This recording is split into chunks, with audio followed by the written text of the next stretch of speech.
దశ ఏదైతే ఈరోజు ల్యాండ్ టైటిలింగ్ యాక్ట్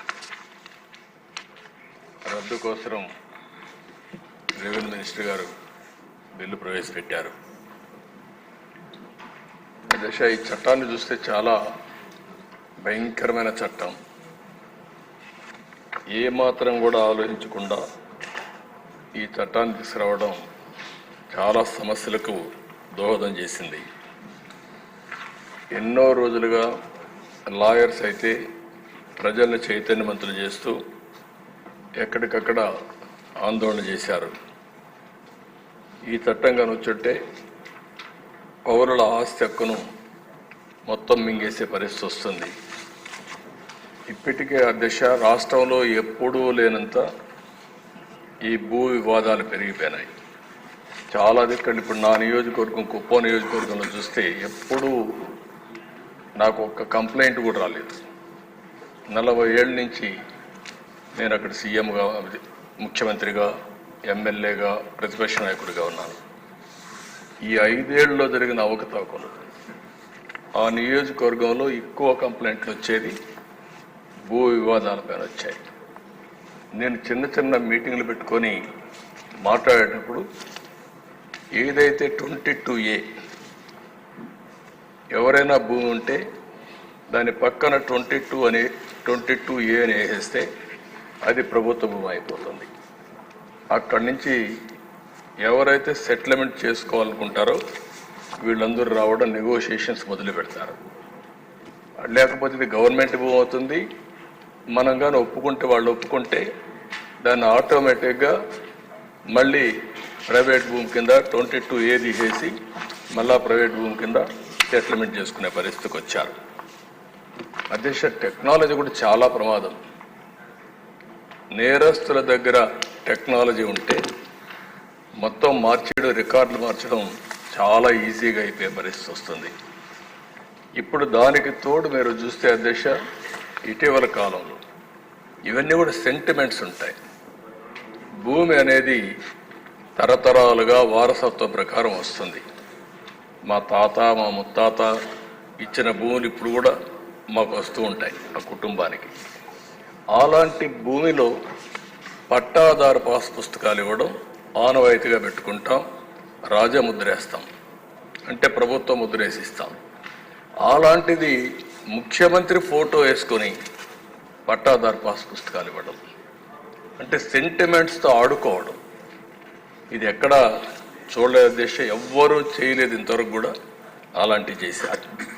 అప్పటికే ప్రజల్లో చాలా కోపం ఉంది, ఆవేదన ఉంది, ఆవేశం ఉంది, ఏమీ చేయలేని పరిస్థితిలో ఉన్నారు. అయితే ఇటీవల భూ సర్వే కూడా అన్నారు. ఈ భూ సర్వే కూడా అధ్యక్ష మొత్తం సెటిల్మెంట్ చేస్తామనే ఉద్దేశంతో చేసి డబ్బులైతే ఖర్చు పెట్టి ఎక్కడికక్కడ వివాదాలు పెంచారు, కానీ ఎక్కడా వివాదాలు తగ్గించే పరిస్థితి లేదు. దాని పేరు కూడా నేను చాలా స్పష్టంగా చెప్పాను.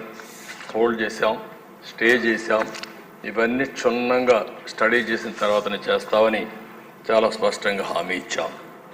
అధ్యక్ష ఈ చట్టం వల్ల పౌరుల ఆస్తి మొత్తం లాగేసే పరిస్థితి వస్తుంది. అంటే ఇంకా రాను ఇందులో మీరు చూస్తే అధ్యక్ష వెరీ ఇంట్రెస్టింగ్. నేను అన్ని మీటింగుల్లో మాట్లాడాను. కనీసం ఒక్క మాట మేము ఇది చెయ్యము, ఇది ఉద్దేశం లేదని ఒక్క మాట చెప్పలేదు. అంటే ఇందులో చూస్తే భూ వివాదంలో 533 సివిల్ కోర్టు అధికారాలని సెక్షన్ 338 నిషేధిస్తుంది. అంటే ఇంక అధికారం లేదు. ఎక్కడికి పోవాలి?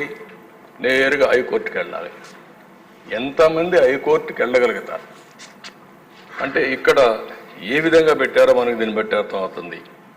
ఇంకొక పక్క ఏ వ్యక్తినైనా ల్యాండ్ టైటిలింగ్ ఆఫీసర్గా నియమించుకోవచ్చు 5(1). అంటే ఇప్పటికే మనం చూస్తున్న సాక్షిలో పనిచేసే వాళ్ళందరినీ తీసుకొచ్చి ప్రభుత్వాలు పెట్టారు. రేపు కూడా వీళ్ళ గుమస్తాలు మొత్తం తీసుకొచ్చి ఇక్కడ పెట్టేస్తారు. వాళ్ళ గుమస్తాలు పెడితే మన జాతకాలు వాళ్ళు రాస్తారు. ఏమవుతుంది అధ్యక్ష? అదే రికార్డు మీరు ఒకసారి చూస్తే ఎవరైనా సరే ఈ భూమి నాదని ఒక పిటిషన్ పెడితే ల్యాండ్ ట్రిబ్యునల్కి వెళ్ళిపోతుంది, ఇంక ట్రిబ్యునల్కి వెళ్ళిపోతుంది, ఆర్బిట్రేషన్. అంటే ఇంకా మన చేతుల్లో లేదు ఇది. అంటే మీరు వివాదాలు పరిష్కారం చేయవలసిన ప్రభుత్వం ప్రైవేట్ ఆస్తులను లాగేయడానికి ఎత్తుగడేసే పరిస్థితికి వచ్చారు. ఇవన్నీ కూడా దిశ 1-2 కాదు. ఇందులో మనం చూస్తూ ఉంటే భారత వారసత్వ చట్టం రాజ్యాంగంలో ఆర్టికల్ 21, 246, 300కు విరుద్ధంగా ఉంది. ఇంకో పక్క ఈ సెక్షన్లో ఉండేటువంటి ఈ చట్టంలో ఉండే సెక్షన్లు 10, 13, 14, 15, 25, 34, 36, 46 రాజ్యాంగ విరుద్ధంగా ఉన్నాయి. ఇవే కాకుండా ఈ చట్టాన్ని అమల్లోకి తెస్తూ జారీ చేసిన జీవో నెంబర్ 512 రహస్యంగా దాచిపెట్టారు. మనం అడిగితే దానికి సమాధానం కూడా చెప్పలేని పరిస్థితి వచ్చారు. ఇలాంటివన్నీ చూసిన తర్వాత దిశ చాలా ప్రమాదకరమైన చట్టం. నేను మిత్రులు పవన్ కళ్యాణ్ గారు కూడా కొన్ని మీటింగుల మీద చాలా స్పష్టంగా హామీ ఇచ్చాం. మేము వచ్చిన వెంటనే ఈ చట్టాన్ని రద్దు చేస్తామని చెప్పాం. ప్రజలు నమ్మారు. ఎంత భయంకరంగా అంటే దిశ ఒక అభద్రతా భావనకు లోనయ్యారు. మళ్ళీ దుర్మార్గమైన ప్రభుత్వం వస్తే మా ఆస్తులకు మాకు రక్షణ ఉండదు అనే పరిస్థితికి వచ్చారు. అధ్యక్ష కొంతమంది ఇక్కడి నుంచి అమెరికాకి వెళ్ళారు, వాళ్ళకు భూములు ఉన్నాయి, వేరే దేశాలకు వెళ్ళారు, వేరే రాష్ట్రాలకు వెళ్ళారు. వాళ్ళు కానీ ఒక్కొక్కసారి రికార్డులు చెక్ చేసుకోకపోతే, రికార్డులు మారిస్తే తర్వాత ఆ భూమి ఆటోమేటిక్గా డీమ్డ్ క్లాసిఫైడ్ చేసేస్తారు, నోటీసులు కూడా ఇవ్వరు. ఇలాంటి చాలా ఉన్నాయి దేశ. ఏది ఏమైనా మేము చెప్పాం, చెప్పిన తర్వాత చాలా స్పష్టంగా హామీ ఇచ్చాం. హామీ ప్రకారం మొదటి సంతకం ఏదైతే నేను చెప్పానో డిఎస్సి అని మొదటి 5 సంతకాల్లో ఈ ల్యాండ్ టైటిలింగ్ యాక్ట్ కూడా పెట్టి రద్దుకు ప్రతిపాదన పెట్టాం. మొదటి క్యాబినెట్లో దీన్ని ఆమోదించాం. మొదటి అసెంబ్లీలో దీన్ని మళ్ళా ఈ చట్టాన్ని రద్దు చేయడానికి ఇది ప్రవేశపెట్టాం. ఇది మా చిత్తశుద్ధిని మరొక్కసారి తెలియజేసుకుంటూ సభ్యులందరూ కూడా దీన్ని ఏకగ్రీవంగా బలపరిచి ఈ నల్ల చట్టానికి మంగళం పాడాల్సిందిగా మరొక్కసారి ప్రార్థిస్తూ, ఈ ప్రభుత్వం ఏ మాత్రం కూడా అజాగ్రత్తగా ఉండం, ప్రజల ఆస్తులు కాపాడుతాం, ప్రాణాలకు రక్షణగా ఉంటాం. ఇలాంటి చట్టాలను ఎట్టి పరిస్థితుల్లో ఆమోదించమని మరొకసారి తెలియజేసుకుంటూ మీ దగ్గర సెలవు తీసుకుంటాం.